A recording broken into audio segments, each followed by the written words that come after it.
Welcome to the Human Experience Podcast, the only podcast designed to fuse your left and right brain hemispheres and feed it the most entertaining and mentally engaging topics on the planet.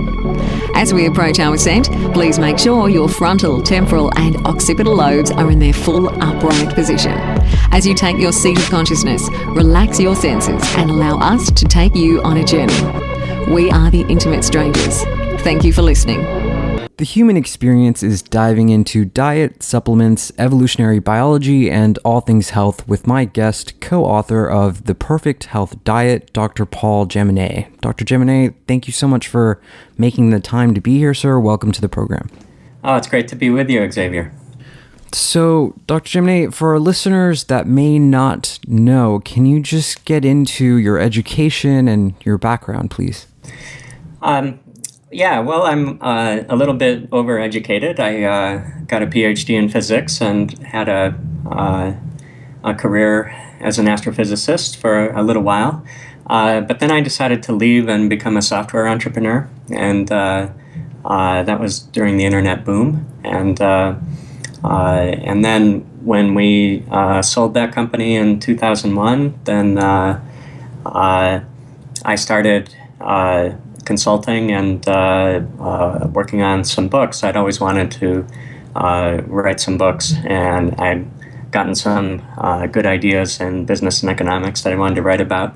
But as I did that, I had been noticing my health declining, and it kept getting worse every year. And I finally decided that I should actually focus on health for a little while first. And so that's how I got into thinking about health.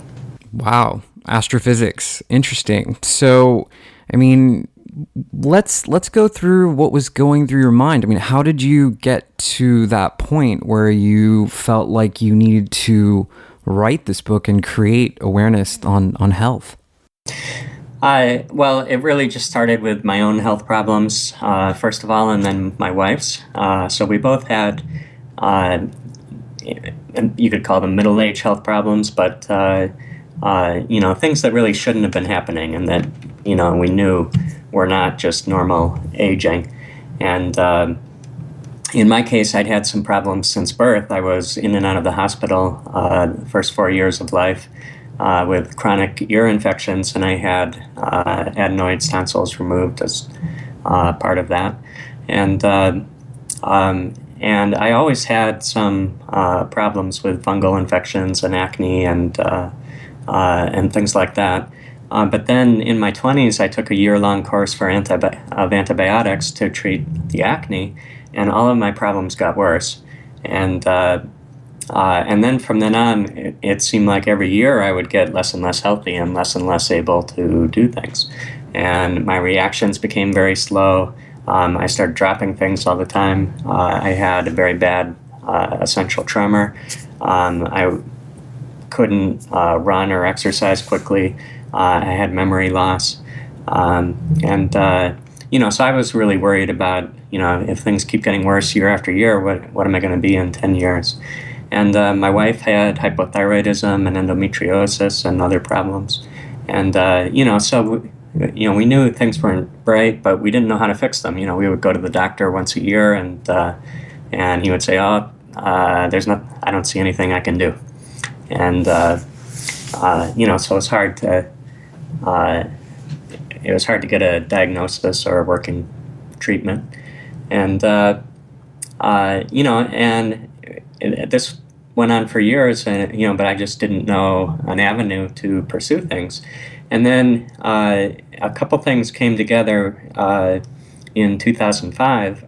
First, we tried some Chinese herbal medicines, and those made a difference. They made some things better, but they also gave me like an allergic type reaction, so I stopped them.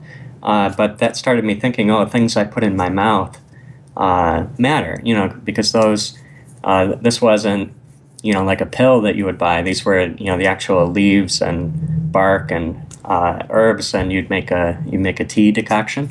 Mm-hmm. So it was much like food. And, so I started thinking, it looks like, nothing in medicine had helped us, but it looks like something that is food-like has, powerful effects. And so I started thinking, well, it makes sense that food would be important. And so I started thinking about diet, but I didn't believe the mainstream diets, and I didn't know how to pursue things. And then I came across the Paleo diet and decided to give that a try. And that also, like the Chinese medicine, had some powerful effects and really, changed the symptoms. Some things got better, some new symptoms appeared. But it was really educational and exciting. And, so now I knew diet really mattered. And, and then it became a problem of refining the Paleo diet to make it better. And that was what we ended up spending the next 5 years working on. Very interesting. So, I know that you get into evolutionary biology, but what is, in your opinion, is an optimal diet? How does a person determine what that is for them? Well, the way we started determining it was by looking at nutrition and looking at all of the known nutrients and figuring out what's the optimal amount of each for our bodies, and then putting that together, translating it into foods, saying what mix of foods do we need to eat in order to optimize our diet. And that's what took 5 years. It took a lot of research. But then when we did that, what we found is a lot of remarkable coincidences that led us back toward evolutionary explanations for what the optimal diet was. And so, for instance, we noticed our diet, the composition was very similar to that of breast milk. And, so then a light bulb goes on. Oh, of course, breast milk is the optimal food for infants. And, it must have been selected to be, the most nourishing possible food. And so it makes sense that something similar would be optimal for adults. So the optimal adult diet has a little more protein, a little fewer carbs than breast milk, but it's very similar. And so that was one thing we noticed. And then we also noticed, our food is really delicious. It's very similar to gourmet food in the high-end restaurants. And, why is that? And then we thought, why did our, in the restaurants, they're trying to make food that, people love and, that our brains react to very positively and say, oh, this is great. And if you think in evolutionary terms, why would our brain say this is great? Only because it would be helping us be healthy and be more successful and have more children and grandchildren. So it made sense that if we eat meals that are delicious and satisfying, then that's likely to be a very healthful diet. If it's one composed of natural whole foods, like the sorts of things we would have had access to in the Paleolithic. So we still stuck with the ancestral Paleo template, but we refined it. And so our diet ends up being about 3 parts plant food to 1 part animal food. So it's more plant food rich than people may think of Paleo, but it's still a Paleolithic type diet. It's the type of diet that our ancestors ate in the Paleolithic. It's a natural whole foods diet, but it's delicious. It's combined in the proportions that will make us really enjoy our food and be really satisfied after the meal is over. Interesting, because I tend to be a very busy person, and so most of the time I am just kind of grabbing what's available and eating that, and I usually find that's not the best way to approach things. Were there some foods that you found that specifically that we should maybe absolutely avoid to maintain a healthy lifestyle? Yeah, I would definitely avoid processed foods, industrial foods. Any of the things made with purified nutrients. So usually those are things where the ingredients list starts with starch, oil, sugar. So those end up, they've taken out all of the micronutrition and the fiber from food. They've just kept the calories, and then they've repackaged the calories with some flavorings. And so you don't want to eat those. Generally, highly processed foods are going to be bad for you. And then in terms of ingredients, you generally want to avoid anything with vegetable seed oils, they're high in omega-6 fats. They tend to have toxins. They need a lot of processing in order to remove the toxins, but the processing can add toxins itself. It's good to avoid added sugar. We don't really need it. Just the natural sugars in fruits and starches and other plants are the optimal amount for us. And in general, you should be suspicious of seeds because those are going to have the most defenses, and especially the seeds of plants that grow in grasslands, like the cereal grains, like wheat, because those have co-evolved with herbivorous mammals. And so the big evolutionary challenge for the seeds was getting digested by mammals, and they don't want that to happen. So they all have digestive inhibitors and various things that interfere with the functioning of a mammal's body. And not all of them are destroyed in cooking. So we include white rice in our diet because all of the known toxins in white rice are destroyed in cooking. But in general, you should be suspicious of grains and some of the beans because they've tended to evolve toxins that affect mammalian biology. Are there some specific vitamins that we absolutely need that you recommend that people take? Well, we definitely need to be well nourished. So we need all of the vitamins and minerals, and actually some other nutrients that aren't classified as vitamins or minerals. And the reason things were called vitamins is they're necessary for life. If you had a diet without any of a vitamin, you would die. So they're all necessary, but some of them are really easy to get from food. So just eating a natural whole foods diet, not one of the processed foods diet that doesn't have the micronutrition, gets you a long way.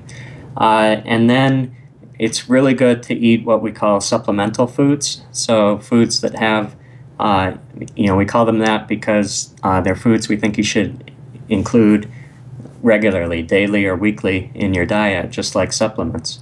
And those include things like egg yolks, liver, extracellular matrix material from bones, joints, tendons, hooves, and seafood, fermented vegetables.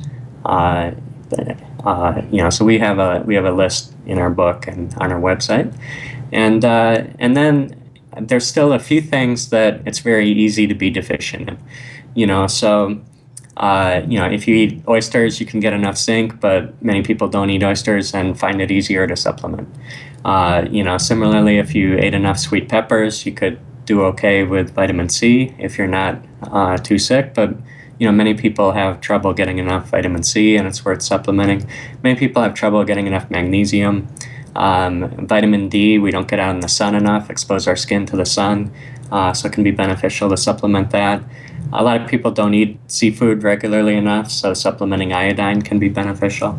So it's really, you have to look at the context of your diet and see what you're not getting from food, and then it can be beneficial to supply those particular things in supplemental form. Was there anything game changing for you that you found that would improve your life by adding into your diet? Well, for most people, it's going to be egg yolks, liver, seafood and seaweed, and fermented vegetables to support the gut flora, and extracellular matrix material. So those will probably be the biggest things that are beneficial. In terms of supplements, I'd probably say magnesium, iodine, and in people who are less healthy, vitamin C would be highly beneficial things to add. And then I'd say another huge factor in health that many people overlook is timing of when you do things.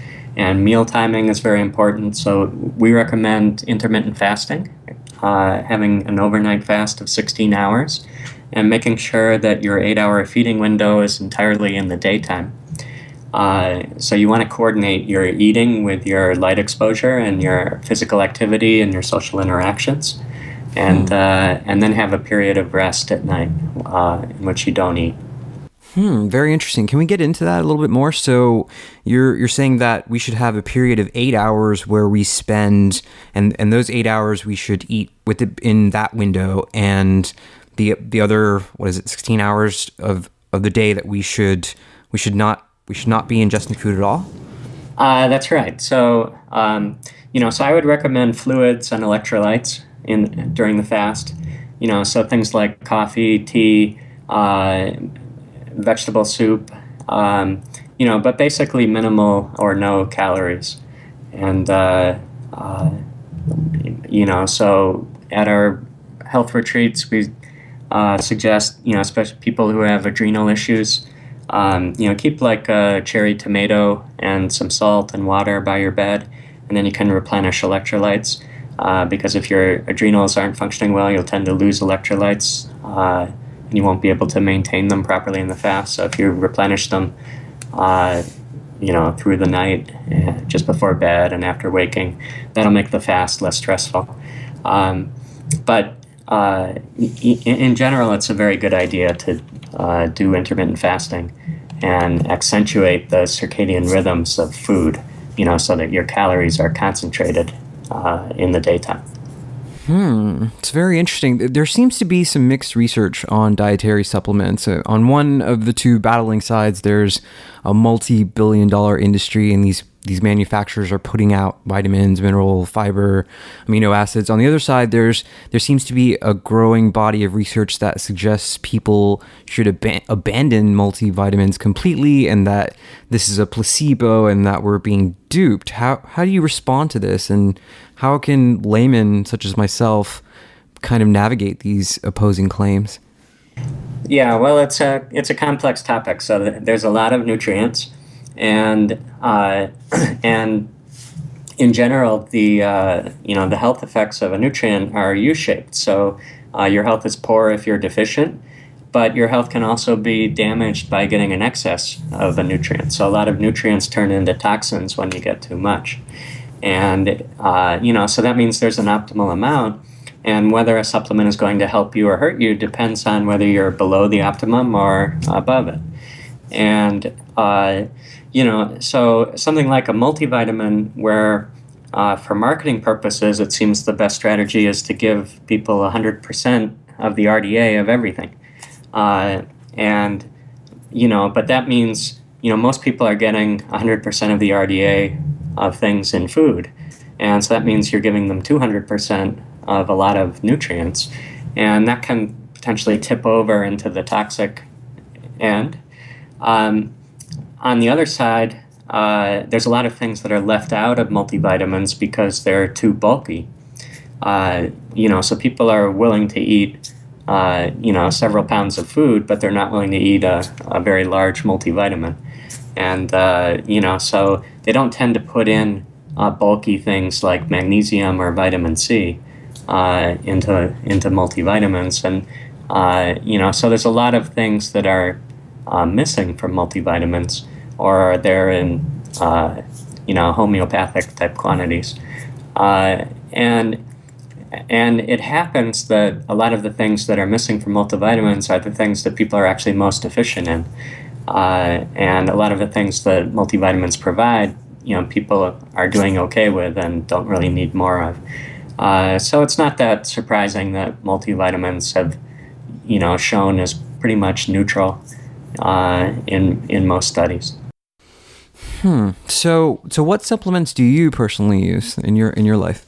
I take some extra vitamin C. I take a low dose of iodine daily, even though I eat a fair amount of seafood, but I don't eat seafood every day. And I think it's beneficial to get some iodine every day. And I just find it easiest to take a pill. I take vitamin D in the winter because I have difficulty I live in Boston, which is a little bit far north, and I have difficulty getting enough sunshine in the winter. And a few others. I take some zinc once a week. Let's see. I'll take some silicon occasionally. If I don't eat liver for a while, I'll take a little vitamin A. But pretty much, I try to get most nutrients from food. Okay. Where do you think the current established kind of standing of the Western medical system is? I mean, I know that you've battled with this chronic like illness, disease type stuff, and how do you feel the Western medical system is addressing these health problems that more and more people seem to be having?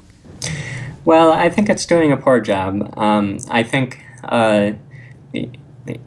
we got a little carried away by the idea of pharmaceutical science. So, just the way medical science developed, when they started putting it on a good footing, in the early 20th century, they discovered the major nutrients and vitamins. And nutritional research kind of came to a stop there, and medicine moved on. There was huge progress against infectious diseases. And then when things shifted toward chronic diseases with multiple causes, so things like cancer and cardiovascular disease became the dominant causes of death, then medicine wanted to stick with kind of the pharmaceutical paradigm which had been worked out for infectious diseases, first developing vaccines and then antibiotics, and looking for compounds that would alter our biology and hope that they could find those compounds that would fix those diseases. And I think we can say at this point that the pharmaceutical approach to those diseases really hasn't worked. So basically, it looks like the causes of most modern diseases are in our diet and lifestyle and nutrition. And if you keep someone on a bad diet and keep them malnourished and keep them on an unhealthy lifestyle, but you try to alter their biology, you can't. There's no way to fix the harm of being malnourished. There's no way to fix the harm of not giving your body the lifestyle environmental signals. So the only thing the drugs can really do is move the symptoms around, so they can change where problems occur. So for instance, in diabetes, people tend to get neuropathy early on, and the drugs can move some of the harm out of the nerves and towards somewhere else, so that you sicken the whole body at the same pace, and so you don't die quite as early. Those are beneficial drugs, but it really, what people really would have hoped for was to be made healthy. And I think what we're starting to realize is that a good diet and lifestyle approach really can fix these problems and remove the risk of the diseases. So I think in terms of where the medical system has to head, it has to incorporate diet, nutrition, lifestyle much more deeply and make those much more central to the healing process. Right. What do you think the biggest misconception about diet and healthy food is that you've noticed? I would say, probably the biggest popular misconception is that you need to go to extremes or you need to suffer in order to eat a healthy diet. So, a lot of the popular diet regimens that are proclaimed as healthy are, somewhat restrictive, or they may remove, one type of food entirely. So the vegan, vegetarian doctors who removed animal food or went to a very low-fat diet had a long run. And more recently, the low-carb movement, restricting carbohydrates, has been very popular. And we've also had a lot of other more specialized diets that remove. I'm thinking of some autoimmune protocols or gut healing, putative gut healing diets that remove a lot of types of food. So one misconception I would say is that if you just remove lots of foods, you'll tend to improve your health. Where actually a diversity of foods is most often what's going to do you the most good. And then on the other side about taste, like we said earlier, our brains evolved to make us healthy, and so things that taste good, if they're made out of natural whole foods, are going to be healthy for us more often than not. So you don't want food that is tasteless or unpleasant or leaves you unsatisfied. There's probably something missing if that's the case. That's interesting. Just because I've always found that the foods that are most healthy for me usually taste pretty bad. So, I wonder if you could go into that a little bit more.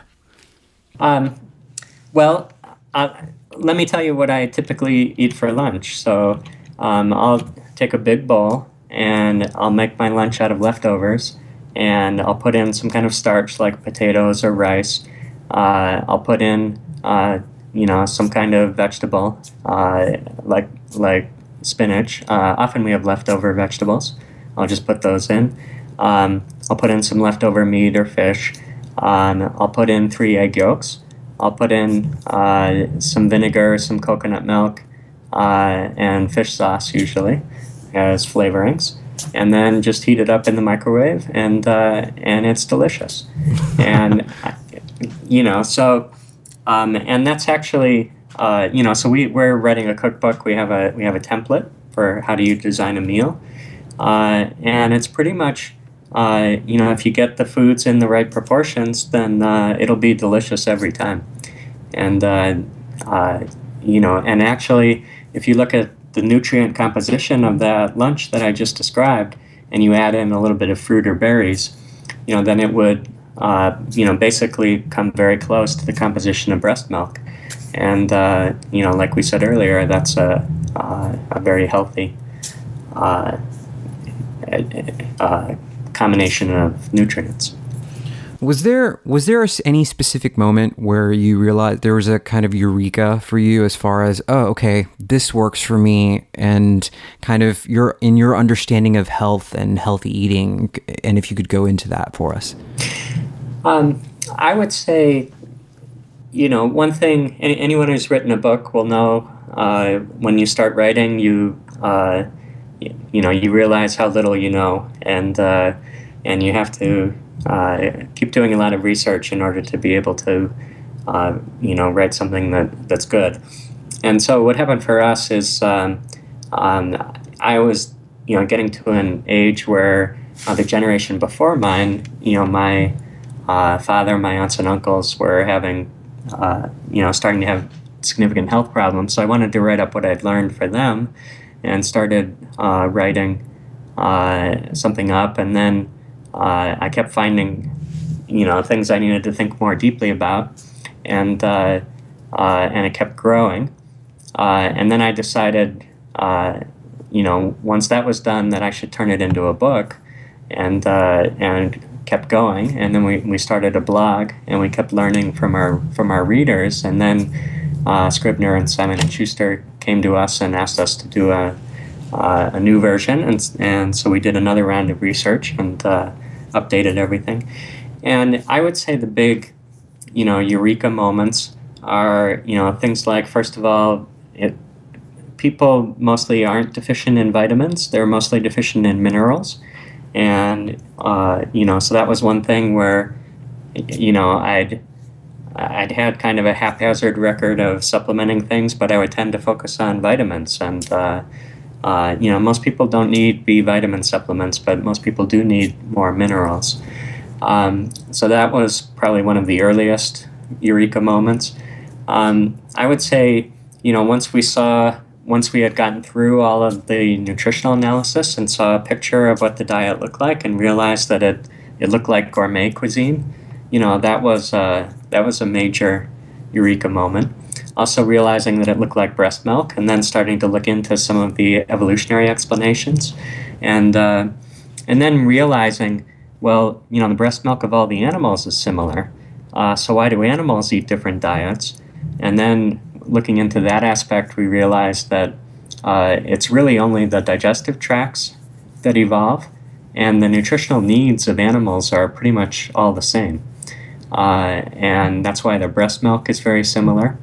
And, so all that really evolves when animals move to a different food source is the digestive tract changes in order to convert the foodstuffs into a different set of nutrients. And, so humans are interesting. We have a pretty minimal digestive tract, and therefore we need to eat close to our optimal nutritional needs. And so the animals that can eat things that don't have optimal nutrition need to have very big guts to do a lot of fermentation of the plant foods and transform them into a different set of nutrients. There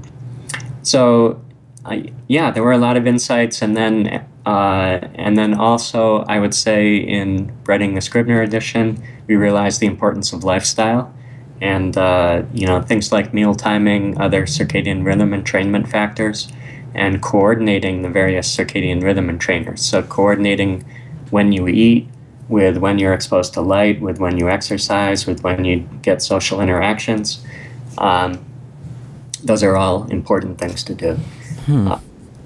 Interesting. Well, thank you for sharing that. So you get into evolutionary biology and you talk about how there was a shift of the sort of hunter-gatherer to your modern day supermarket. If you could get into that for a bit, I think that would be interesting. Well, there's a number of changes. So, one of them is, of course, the hunter-gatherers, all they had were natural whole foods. And we have those around the edges of the supermarket, but then in the middle of the supermarket, we have all these manufactured foods, which were put together with only specific nutrients and are often completely lacking in other nutrients. And so for the first time, you can eat foods that have been designed to appeal to our brains, but that don't actually have the nutrients that our brain expects, and that the natural whole foods that had that same taste would have provided. So it's now possible to be malnourished in a way that hunter-gatherers could never have been malnourished except in starvation. So for the first time we can be overeating calories but undereating nutrition, and that really wouldn't have happened in the Paleolithic. And then it's also possible now to have totally messed up circadian rhythms. So if you think back in the Paleolithic, it wasn't that easy to do a lot of things at night. You could start a fire, but it's still not that convenient. Anyone who's gone camping, it's not that convenient to cook and do a lot of work in the dark. In the Paleolithic, most of the eating would have been done in the daytime because that's when it was convenient to do all that work. And they would have eaten very little at night, but now we have artificial lighting. We've got refrigerators and so on. We can raid them at midnight, and it's very easy to eat at night. So, a lot of things have changed. Our technology has liberated us in many ways, but it's also liberated us to do unhealthy things. And we've managed to start doing them in quantity, most of us. So, it's definitely, it's now essential for people to educate themselves about what is a healthy diet, what is a healthy lifestyle, and then manage their lives that way. Because the environment no longer forces us to live with a healthy lifestyle. It allows us to be very unhealthy if we choose to live that way. Very interesting. So what is your, I tend to go to the gym quite a lot, and in kind of the gym language, the ketosis is brought up a lot, and avoiding carbs, and what's your opinion on that? Well, that's another, we mentioned earlier some of the restrictive diet approaches that are sometimes used as therapies for various things. So the vegan, low-fat restrictive diets or the low-carb restrictive diets. And ketosis it's another form of restrictive diet. When we're starved of carbohydrate and protein, then our bodies start turning fats into ketones, and the ketones can substitute for carbohydrates in the brain and various other places. And so it's a way of coping with a carbohydrate restriction, and this can actually be beneficial in certain health conditions. It can be beneficial for neurological function and some other issues. And so it's actually a medically approved therapy for epilepsy, and it works also for many other neurological conditions like migraines. But it's like all the restrictive diets, it's very easy to become malnourished when you do that. If you're not eating carbohydrates, then you're probably not supplying your gut microbiome with carbohydrates, and you need to get quite a bit of carbohydrate fiber in order to have a healthy gut microbiome. And there's also certain plant-associated nutrients and minerals like potassium that it's very easy to be deficient in if you're on a carb-restricted diet. And there are some risks to getting too much oil also. So, one of the ways people promote the generation of ketones is by overeating oil. And that can lead to oxidative stress and other issues, with potentially negative effects on the heart and other tissues. So, so I would say ketogenic diets, which put people in ketosis, they're, potentially a powerful therapeutic option, but they're also tend to be a risky option. And so I wouldn't recommend that as a routine diet. But like I said, I recommend intermittent fasting of 16 hours each night. And so that will start to put you in a little bit of ketosis toward the end of the fast. And that's not a bad thing. So, you want to have a certain degree of moderation in regard to ketosis. Yeah, it does seem like there needs to be a sort of sense of balance in all things, which makes sense. Is there something that you could give a person, perhaps listening to the show right now, one thing that they can do that would immediately improve their overall health? Be well nourished. So supplemental foods, things like egg yolks, really do tend to improve health quite a bit. I would say, the meal timing, the circadian rhythm, all circadian rhythm entrainment is very powerful for health. You can easily, in studies, shorten people's lives by 6 years by disrupting circadian rhythms. And just disrupting any one factor in circadian rhythms. Like if you don't exercise, you'll lose 6 years off your life.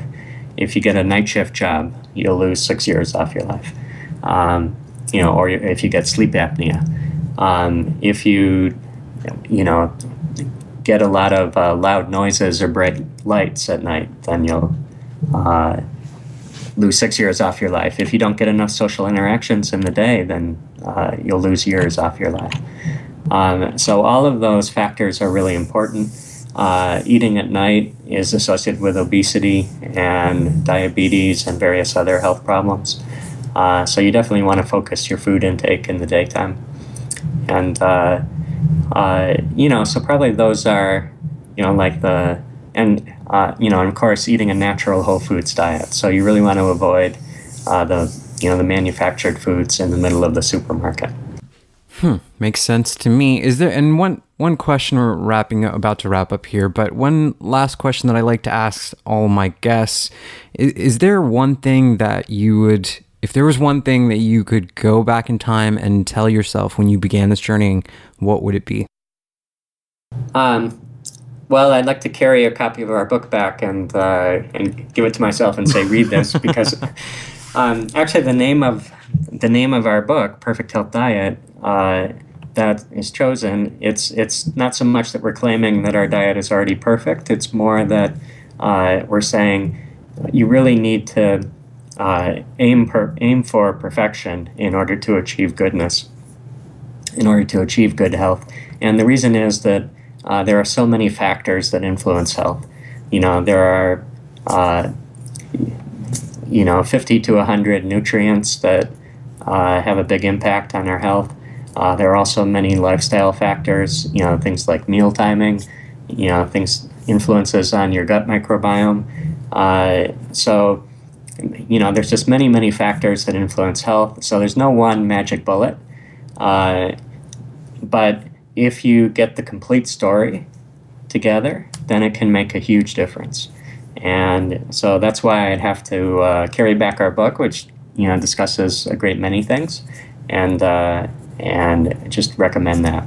So no one specific message for your younger self then? Yeah, well, I think we said some of them: eat natural whole foods, be well nourished, and entrain circadian rhythms would be the biggest things.